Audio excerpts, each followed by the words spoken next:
ರಾಜ್ಯದಲ್ಲಿ ರಸಗೊಬ್ಬರ ಕೊರತೆ ವಿಚಾರದಲ್ಲಿ ಜಟಾಪಟಿ ಶುರುವಾಗಿತ್ತು. ಬಿಜೆಪಿ ವಿರುದ್ಧ ಕೃಷಿ ಸಚಿವ ಎನ್ ಚಲುವರಾಯಸ್ವಾಮಿ ಆಕ್ರೋಶವನ್ನ ವ್ಯಕ್ತಪಡಿಸಿದ್ದಾರೆ. ವಿಪಕ್ಷ ನಾಯಕ ಆರ್ ಅಶೋಕ್ ಸುಮ್ಮನೆ ಮಾತನಾಡ್ತಾರೆ. ಅವರಿಗೆ ಹಿಂದಿಲ್ಲ ಮುಂದಿಲ್ಲ, ರೈತರ ಬಗ್ಗೆ ಅವರಿಗೆ ಗೊತ್ತೇ ಇಲ್ಲ.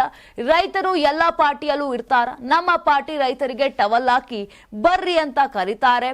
ಇನ್ನು ಪ್ರತಿಭಟನೆ ಮಾಡೋಕೆ ಬರ್ತಾರೆ. ರೇಟ್ ಫಿಕ್ಸ್ ಮಾಡೋರು ಕೇಂದ್ರದವರು, ಪೂರೈಕೆ ಮಾಡುವವರು ಅವರು. ನಮ್ಮದು ಬರೀ ಡಿಸ್ಟ್ರಿಬ್ಯೂಷನ್ ಮಾತ್ರ, ರಾಜ್ಯದಲ್ಲಿ ಉತ್ಪಾದನೆ ಮಾಡಲು ಬರಲ್ಲ, ಎಲ್ಲವೂ ಕೇಂದ್ರ ಸರ್ಕಾರಕ್ಕೆ ಮಾತ್ರ ಮಾಡೋದು. ಸುಮ್ಮನೆ ಮಾತನಾಡಿದ್ರೆ ಸಾಲದು. ಈ ರೀತಿಯಾಗಿ ಬಿಜೆಪಿ ನಾಯಕರ ವಿರುದ್ಧ ಆಕ್ರೋಶವನ್ನ ಹೊರ ಹಾಕಿದ್ದಾರೆ ಚಲುವರಾಯಸ್ವಾಮಿ ಅವರು. 84ರಿಂದ 50 kg ಬಂದೆ, ಆಮೇಲೂ ಸಣ್ಣಗೆ ಫಿಟ್ ಆಗಿದ್ದೀನಿ. ಅದಕ್ಕೆ ನಾನು ಯೂಸ್ ಮಾಡ್ತಾ ಇರೋದು ಜೀನಿ ಸ್ಲಿಮ್. ಸಣ್ಣ ಆಗಕ್ಕೆ ಜೀನಿ ಸ್ಲಿಮ್ ಯೂಸ್ ಮಾಡದೆ ಹೆಲ್ದಿನೂ ಅದೇ. ನೀವು ಸಣ್ಣ ಆಗ್ಬೇಕಾ, ಹೆಲ್ದಿ ಆಗ್ಬೇಕಾ? ಹಾಗಿದ್ರೆ ಜೀನಿ ಸ್ಲಿಮ್ ಯೂಸ್ ಮಾಡಿ. ಸಣ್ಣ ಆಗೋದಕ್ಕೆ ಯಾವುದೋ ಪ್ರಾಡಕ್ಟ್ ಹೇಳ್ತಾ ಇದ್ದಾಳೆ, ಏನಾದರೂ ಸೈಡ್ ಎಫೆಕ್ಟ್ಸ್ ಇದೆ ಅಂತ ಯೋಚನೆ ಮಾಡ್ತಾ ಇದ್ದೀರಾ?